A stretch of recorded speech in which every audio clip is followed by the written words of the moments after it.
ನಮಸ್ಕಾರ ವಿದ್ಯಾರ್ಥಿಗಳೇ, ಮತ್ತೊಮ್ಮೆ ಎಕ್ಸ್ಪ್ಲೋರ್ ಎಜು ಚಾನಲ್ಗೆ ಸ್ವಾಗತ.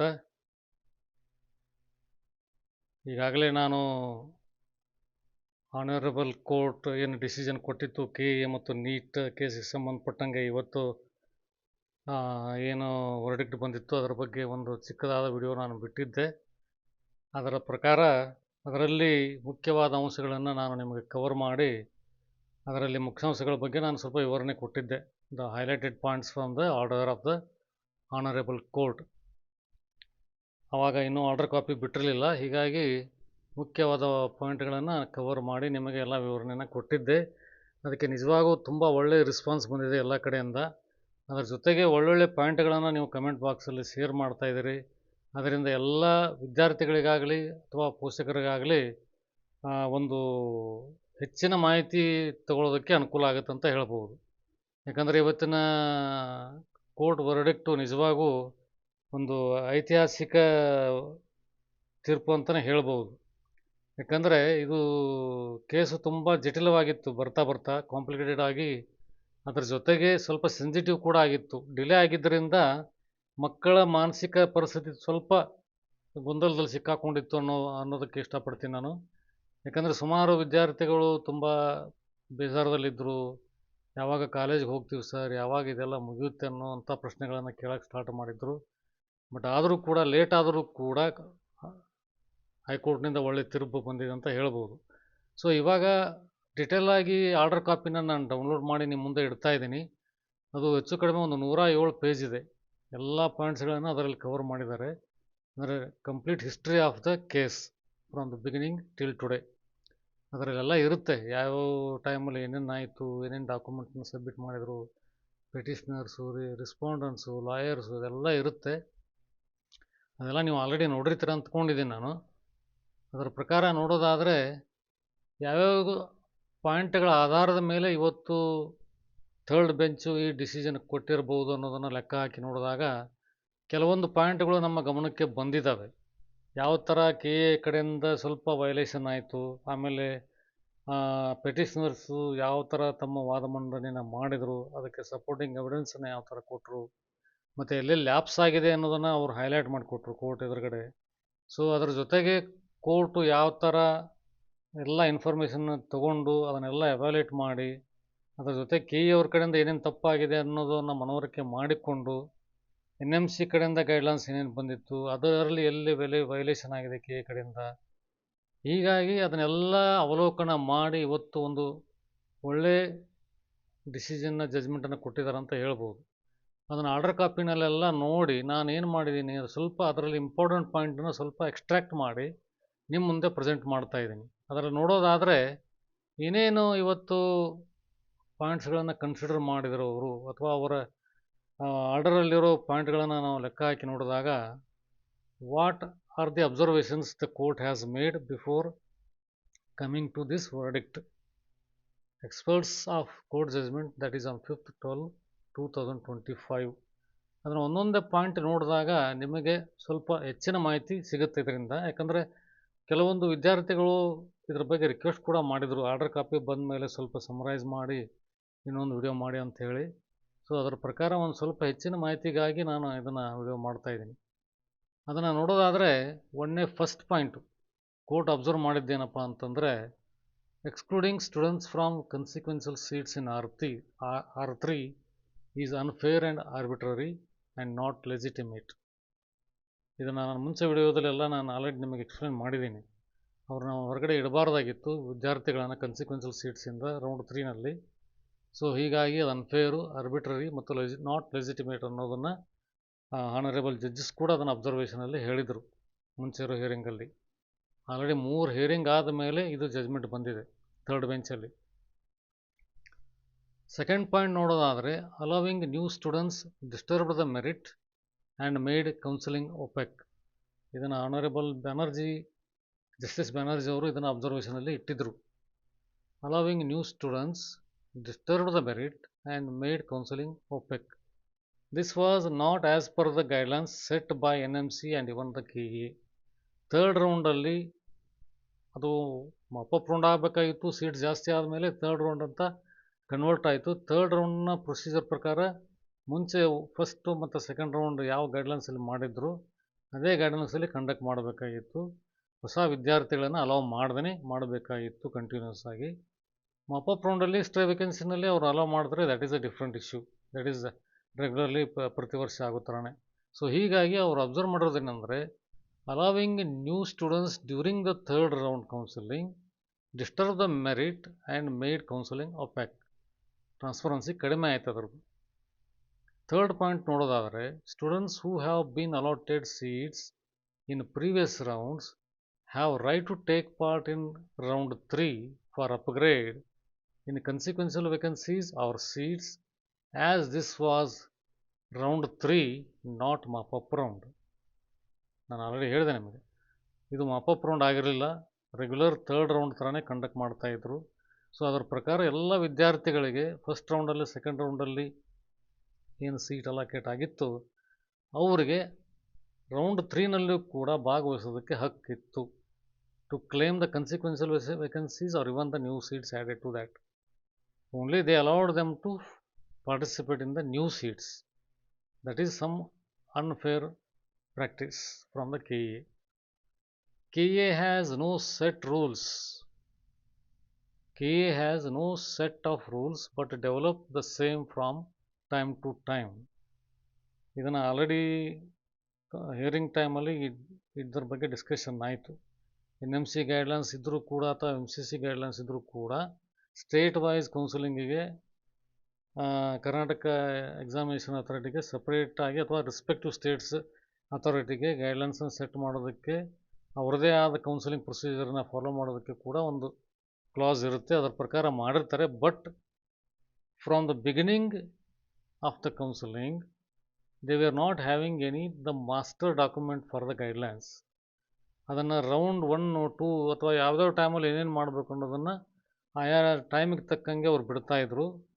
ಕೌನ್ಸಿಲಿಂಗ್ ಪ್ರಕ್ರಿಯೆ ಸ್ಟಾರ್ಟ್ ಮಾಡೋಕ್ಕಿಂತ ಮುಂಚೆ ಒಂದು standard document for the counselling guidelines ಇರಲಿಲ್ಲ ಅನ್ನೋದು ಕೂಡ ಕೋರ್ಟಲ್ಲಿ ಅಬ್ಸರ್ವೇಷನ್ಗೆ ಬಂದಿತ್ತು. ಅದನ್ನು ಆರ್ಡರ್ ನಂಬರ್ ಕೋರ್ಟ್ ಆರ್ಡರ್ನಲ್ಲಿ ಪೇಜ್ ನಂಬರ್ 71ನಲ್ಲಿ ಮೆನ್ಷನ್ ಮಾಡಿದ್ದಾರೆ. ಅದನ್ನು ನಿಮಗೆ ಹೇಳೋದಾದರೆ 71ಗೆ ಹೋಗೋದಾದರೆ ನಿಮಗೆ ಬೇಕಾದರೆ ಇಲ್ಲಿ ತೋರಿಸ್ತೀನಿ ನಾನು ಹಂಗೆ ನಿಮಗೆ. So you can make a note of those observations from the court. ಇದು ತುಂಬ ದೊಡ್ಡ ಪೇಜ್ ಇರೋದ್ರಿಂದ ಇದನ್ನು ಆಲ್ರೆಡಿ ನಾನು ಕವರ್ ಮಾಡಿದ್ದೀನಿ.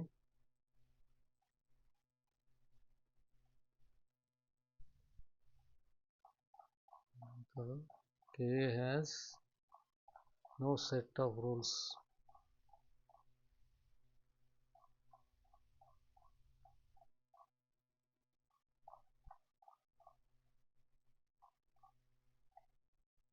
ಇಲ್ಲ, ಪೇಜ್ ನಂಬರ್ 71 ಅಂತ ಹೇಳಿದ್ರಲ್ಲ, ಅದರಲ್ಲಿ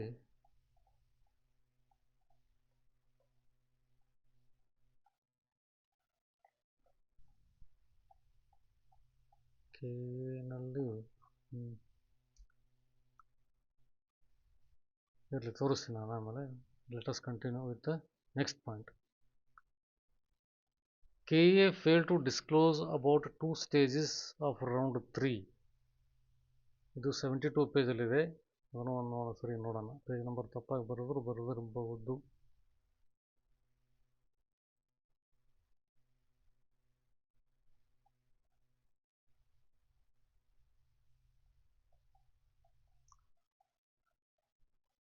ಪೇಜ್ ನಂಬರ್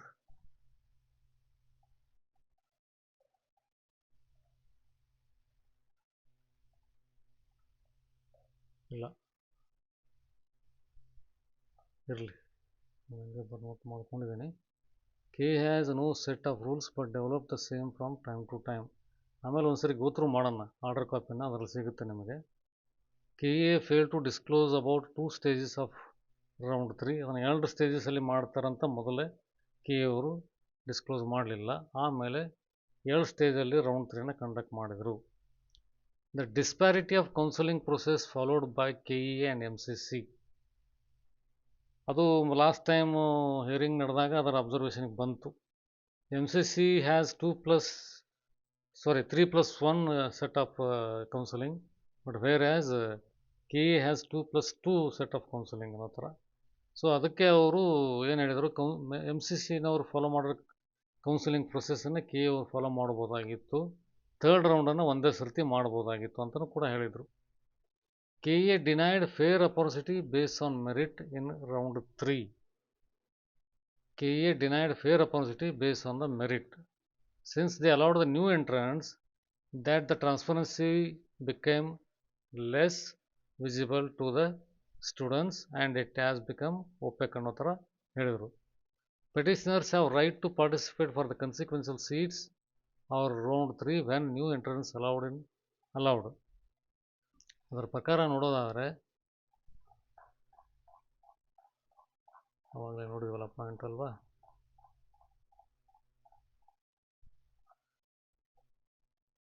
ಪೇಜ್ ನಂಬರ್ ತಪ್ಪಾಗಿ ಹಾಕಿದ್ನೇನೋ ಅನ್ಸುತ್ತೆ. KA has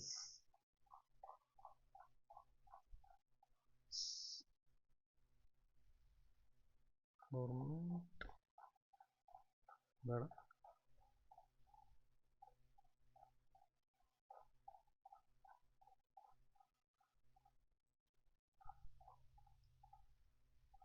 submissions.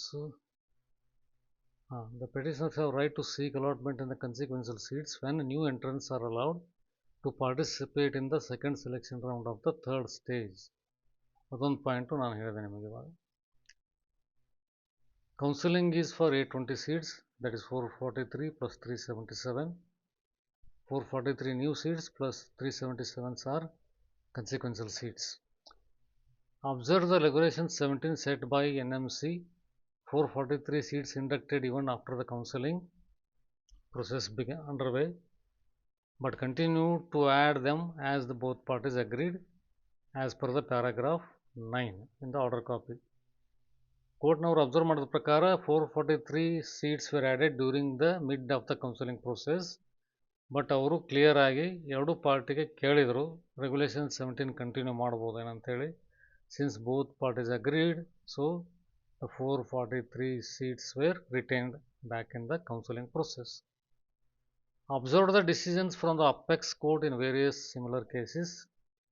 ಸುಪ್ರೀಂ ಕೋರ್ಟ್ನವರು ಏನೇನು ಡಿಸಿಷನ್ ಕೊಟ್ಟಿದ್ರು ಈ ಥರ ಕೇಸ್ಗಳಲ್ಲಿ, ಲೈಕ್ ಭಾವನಾ ತಿವಾರಿ ಈ ಥರ ಕೇಸ್ಗಳಲ್ಲಿ, ಅದನ್ನು ಕೂಡ ಪಾಯಿಂಟ್ಔಟ್ ಮಾಡಿಕೊಂಡು ಅದನ್ನು ಅಬ್ಸರ್ವೇಷನಲ್ಲಿ ಇಟ್ಟಿದ್ರು. ಇದೆಲ್ಲ ಪಾಯಿಂಟ್ಗಳನ್ನು ಕನ್ಸಿಡರ್ ಮಾಡಿ ಕೋರ್ಟು ಇವತ್ತು ತಮ್ಮ ತೀರ್ಪನ್ನು ಪ್ರಕಟ ಮಾಡಿದೆ. ಅದರ ಪ್ರಕಾರ ನೋಡೋದಾದರೆ ಆರ್ಡರ್ ಕಾಪಿನಲ್ಲಿ ಏನಿದೆ, the order says that the petitions are allowed in part, ನಾನು ಬೆಳಗ್ಗೆನೇ ಹೇಳಿದೆ, quashing the provisional seat allotment list dated 24/10/2025.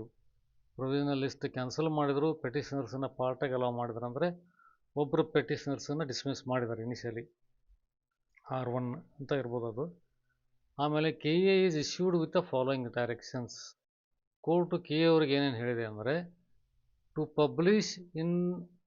publish on its website and in 2 English and Kannada dailies with wide publication the outcome of these writ petitions. ಈ ಕೇಸದ ತೀರ್ಪು ಏನು ಬಂದಿದೆ ಅನ್ನೋದನ್ನು ಅವರು ತಮ್ಮ ವೆಬ್ಸೈಟಲ್ಲಿ ಮತ್ತು ಇಂಗ್ಲೀಷ್ ಮತ್ತು ಕನ್ನಡ ನ್ಯೂಸ್ ಪೇಪರಲ್ಲಿ ಹಾಕೋದಕ್ಕೆ ಹೇಳಿದ್ದಾರೆ. ಆಮೇಲೆ to firstly undertake the process of allotment of the additional seats, that is 443 seats for those candidates who are permitted to participate, and this process shall be based on the options as already entered. ಇವಾಗ ಯಾರ್ಯಾರು ಆಪ್ಷನ್ಸ್ಗಳನ್ನ entry ಮಾಡಿದ್ದಾರೆ already as per the merit ಅಥವಾ as per the eligibility criteria, those should be allowed to participate in this 443 seats as part of the first stage of round 3 counseling. First stage ಅದು 443 seats are open to only those students who are existing the counseling process and who have made the option choices already in the system. ಇನ್ನು KA ಕಡೆಯಿಂದ ಇದ್ರ ಬಗ್ಗೆ ಏನು notification ಬರುತ್ತೆ ನೋಡೋಣ. ಅವ್ರದ್ದು guidelines ಪ್ರಕಾರ ಯಾರ್ಯಾರನ್ನ ಅಲೌ ಮಾಡ್ತಾರೆ ಅಥವಾ ಫ್ರೆಶ್ ಎಂಟ್ರಿ ಆಪ್ಷನ್ ಮಾಡ್ತಾರೆ. ಫ್ರೆಶ್ ಎಂಟ್ರಿ ಇವಾಗ ಪಾಸಿಬಿಲಿಟಿ ಇಲ್ಲ ಅನ್ನೋದು ಕ್ಲಿಯರಾಗಿ ಗೊತ್ತಾಗ್ತಾ ಇದೆ. ನೋಡೋಣ, ಕ್ಲಾರಿಟಿ ಸಿಕ್ಕ ಮೇಲೆ ಗೊತ್ತಾಗುತ್ತದು. Secondly, to undertake the process of allotment for those additional seats which are not taken in the first stage as mentioned in the direction B2. ಇದರಲ್ಲಿ ಮೆನ್ಷನ್ ಮಾಡಿರೋ ಪ್ರಕಾರ ಫಸ್ಟ್ ಸ್ಟೇಜಲ್ಲಿ 443 ಸೀಟ್ಸನ್ನು ಕೌನ್ಸಿಲಿಂಗಿಗೆ ತಗೊಂಡು ಅಲಾಟ್ ಮಾಡಿದ ಮೇಲೆ ಎಷ್ಟು ಸೀಟ್ ಉಳಿಯುತ್ತೋ ಅದನ್ನು ರೌಂಡ್ 3 ಸೆಕೆಂಡ್ ಸ್ಟೇಜಲ್ಲಿ ಅಲಾಟ್ಮೆಂಟ್ ಮಾಡೋದಕ್ಕೆ ಹೇಳಿದ್ದಾರೆ. That is the second stage of round 3 counseling. Then the third stage, to next undertake the process of allotment of the consequential seats, that is 377 seats, and the seats that remain after the process under the direction 2 and 3. Third ಸ್ಟೇಜಲ್ಲಿ ಏನು ಮಾಡೋಕ್ಕೆ ಹೇಳಿದ್ದಾರೆ, already ನಾನು ಬೆಳಗಿನ ವಿಡಿಯೋದಲ್ಲಿ cover ಮಾಡಿದ್ದೀನಿ ಇದನ್ನೆಲ್ಲ, ಹಂಗೆ ಬ್ರೀಫಾಗಿ ಹೇಳ್ತೀನಿ. ಕನ್ಸಿಕ್ವೆನ್ಷಿಯಲ್ ಸೀಟ್ಸ್ ಏನು 377 ಇದೆ, ಅದರ ಜೊತೆಗೆ ಸ್ಟೇಜ್ 1 ಮತ್ತು ಸ್ಟೇಜ್ 2ನಲ್ಲಿ 443 ಸೀಟ್ ತೊಗೊಂಡು ಏನು ಕೌನ್ಸಿಲಿಂಗ್ ಮಾಡಿರ್ತೀರಿ, ಅದರಲ್ಲಿ ಏನು ಮಿಕ್ಕಿ ಉಳಿದಿರ್ತವೆ ಲೆಫ್ಟ್ ಓವರ್ ಸೀಟ್ಸನ್ನು ಇದ್ರ ಜೊತೆಗೆ ಆ್ಯಡ್ ಮಾಡಿ ಪ್ರೊಸೆಸನ್ನು ಕಂಪ್ಲೀಟ್ ಮಾಡೋಕ್ಕೆ ಹೇಳಿದ್ದಾರೆ. Round 3 third stage. The entire process in terms of the directions of B, ಇದೆಲ್ಲ ಸೇರಿ shall be completed by 17/12/2025, December 17ನೇ ತಾರೀಕಿಗೆ ಕಂಪ್ಲೀಟ್ ಮಾಡೋದಕ್ಕೆ ಹೇಳಿದ್ದಾರೆ. ಅದಾದ ಮೇಲೆ ದ NMC is called upon to consider granting approval for the list submitted by the KEA in terms of the direction C, notwithstanding the delay. Counselling ಪ್ರಕ್ರಿಯೆ ಮುಗಿದ ಮೇಲೆ KEA ಅವರು NMCಗೆ ಅಲಾಟ್ಮೆಂಟ್ ಲಿಸ್ಟನ್ನು ಸಬ್ಮಿಟ್ ಮಾಡಬೇಕು. NMCನವರು ಯಾವುದೇ ಡಿಲೇ ಇಲ್ಲದೆ, ಯಾವುದೇ ಲೇಟ್ ಇಲ್ಲದೆ ಅದನ್ನು ಅಪ್ರೂವ್ ಮಾಡಬೇಕು ಅಂತ ಹೇಳಿದ್ದಾರೆ.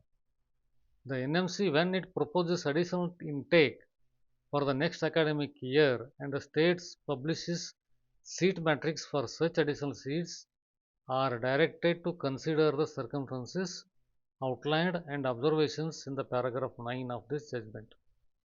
ನಾನು ಆಲ್ರೆಡಿ ಹೇಳಿದ್ದೀನಿ, ಪ್ಯಾರಾಗ್ರಾಫ್ 9ನಲ್ಲಿ ಮೆನ್ಷನ್ ಮಾಡಿರೋ ಔಟ್ಲೈನ್ ಅಬ್ಸರ್ವೇಷನ್ನ ಫಾಲೋ ಮಾಡಿ ನೆಕ್ಸ್ಟ್ ಇಯರ್ದಿಂದ ಏನಾದರೂ ಹೊಸ ಸೀಟ್ಸ್ ಆ್ಯಡ್ ಆದರೆ NMC ಕಡೆಯಿಂದ ಅದನ್ನು KEA ಅವರು ಕನ್ಸಿಡರ್ ಮಾಡಬೇಕು ಬೇಡ ಅನ್ನೋದನ್ನು ಆ ಪ್ಯಾರಾಗ್ರಾಫ್ 9ನಲ್ಲಿ ರೆಗ್ಯುಲೇಷನ್ 1917 ಪ್ರಕಾರ ಕೊಟ್ಟಿದ್ದಾರೆ. ಅದರಲ್ಲಿ ಏನು ಹೇಳುತ್ತೆ ಅಂತಂದರೆ, ಅಕಸ್ಮಾತ್ ನೀವು ಅದರಲ್ಲಿ ಪೇಜ್ ನಂಬರ್ 60 ಹೋದರೆ ನಾವು ಅಕಸ್ಮಾತ್ ಏನಾದರೂ ಹೊಸ ಸೀಟ್ಸ್ ಆ್ಯಡ್ ಆದರೆ during the counselling process or before the counselling process, ಇವಾಗಿರೋ ಗೈಡ್ಲೈನ್ಸ್ ಪ್ರಕಾರ May 31 is the last date. But ಅಕಸ್ಮಾತ್ ಸಬ್ಸಿಕ್ವೆಂಟ್ ಇಯರಲ್ಲಿ ಯಾವುದೇ ಒಂದು ವರ್ಷದಲ್ಲಿ ಕೌನ್ಸಿಲಿಂಗ್ ಪ್ರೊಸೆಸ್ಸು ಸ್ಟಾರ್ಟ್ ಆಗೋದು ಲೇಟ್ ಆದರೆ, ಅದಕ್ಕಿಂತ ಮುಂಚೆನೇ ಅಕಸ್ಮಾತ್ May 31 ಆದಮೇಲೆ ಬಿಫೋರ್ ದ ಕೌನ್ಸಿಲಿಂಗ್ ಬಿಗಿನ್, ಈ ಟೈಮ್ ಪೀರಿಯಡಲ್ಲಿ ಏನಾದರೂ ಹೊಸ ಸೀಟ್ ಅಲೋಕೇಟ್ ಆದರೆ ಕೌನ್ಸಿಲಿಂಗ್ಗಿಂತ ಮುಂಚೆನೇ ಫ್ರೆಶ್ ಆಗಿ ಸೀಟ್ ಮ್ಯಾಟ್ರಿಕ್ಸನ್ನು ಬಿಡಬೇಕು.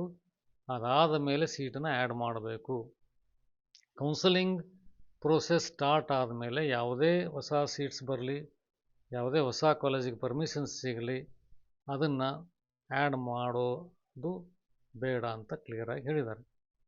ಅದರಲ್ಲಿ ಒಂದು 3-4 ಕ್ಲಾಸ್ ಇದೆ, ಅದನ್ನು ಡಿಟೇಲಾಗಿ ನೀವು ಓದ್ಬೋದು. ನಾನು ಅದರ ಇಂಪಾರ್ಟೆಂಟ್ ಪಾಯಿಂಟ್ ಏನು ಹೇಳಿದೆ ಅಂತಂದರೆ, after May 31 and before the counselling date begin, if there are any new seats added that can be considered and the complete seat matrix should be published from the counseling authority.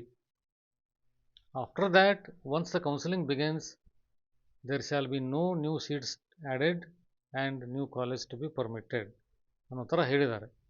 So ಅದರ ಪ್ರಕಾರ ನೋಡೋದಾದರೆ NMC when it proposes additional intake for the next academic year and state publishes seat matrix for such additional seats are directed to consider the circumstances outlined and observations in paragraph 9 of this judgment.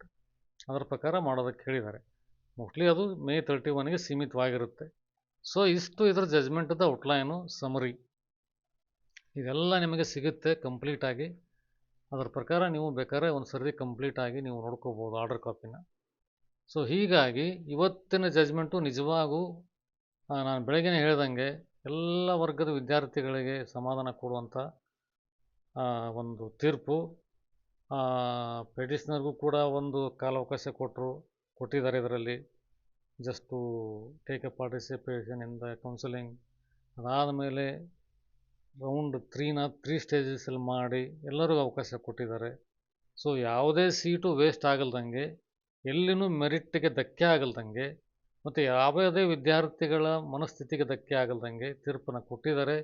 ವಿದ್ಯಾರ್ಥಿಗಳು ಅದನ್ನು ಸರಿಯಾಗಿ ಉಪಯೋಗ ಮಾಡ್ಕೋತಾರೆ ಅನ್ನೋದನ್ನು ಭರವಸೆ ನನಗಿದೆ. ಅದರ ಜೊತೆಗೆ ಈಗ ನಾಳೆ ನಾಡಿದ್ದು ಏನಾದರೂ ಕೆ ಇ ಅವ್ರ ಕಡೆಯಿಂದ ಇದ್ರ ಬಗ್ಗೆ ಒಂದು ಪ್ರಕಟಣೆ ಬಂದರೂ ಬರ್ಬೋದು. ಅದರಲ್ಲಿ ಏನು ಗೈಡ್ಲೈನ್ಸ್ ಕೊಟ್ಟಿರ್ತಾರೆ, ಏನು ನೋಟ್ ಕೊಟ್ಟಿರ್ತಾರೆ ನೋಡೋಣ, ಅದ್ರ ಬಗ್ಗೆ ಚರ್ಚೆ ಮಾಡೋಣ. ಈ ವಿಡಿಯೋ ಬಗ್ಗೆ ನಿಮಗೇನಾದರೂ ಅನಿಸಿಕೆಗಳಿದ್ದರೆ ಅಥವಾ ಪ್ರಶ್ನೆಗಳಿದ್ದರೆ ನೀವು ಕಮೆಂಟ್ ಬಾಕ್ಸಲ್ಲಿ ತಿಳಿಸಿ. ನಾನು ಅದಕ್ಕೆ ಮತ್ತೆ ನಿಮಗೆ ಉತ್ತರ ಕೊಡೋ ಪ್ರಯತ್ನ ಮಾಡ್ತೀನಿ. ಯಾರ್ಯಾರಿಗೆ ಸಂಬಂಧಪಟ್ಟಂಗೆ ಇದು ಅವಶ್ಯಕತೆ ಇದು ಆರ್ಡರ್ ಕಾಪಿ ಅಥವಾ ಅದರ ಮೇನ್ ಪಾಯಿಂಟ್ ನಾನು ಏನು ಕವರ್ ಮಾಡಿದ್ದೀನೋ ಅವಶ್ಯಕತೆ ಇರೋವರೆಗೂ ದಯವಿಟ್ಟು ಶೇರ್ ಮಾಡಿ, ಅವರು ಅದ್ರ ಬಗ್ಗೆ ಓದಲಿ, ತಿಳ್ಕೊಳ್ಳಿ. ಮತ್ತು ಏನಾದರೂ ನಿಮಗೆ ಅನಿಸಿಕೆಗಳಿದ್ದರೆ ಕಮೆಂಟ್ ಬಾಕ್ಸಲ್ಲಿ ತಿಳಿಸಿ. ವಿಡಿಯೋನ ಲೈಕ್ ಮತ್ತು ಶೇರ್ ಮಾಡಿ. ಎಲ್ಲರಿಗೂ ಮತ್ತೊಮ್ಮೆ ಅಭಿನಂದನೆಗಳು for this historic judgement. Stay well, stay calm again. Thank you very much.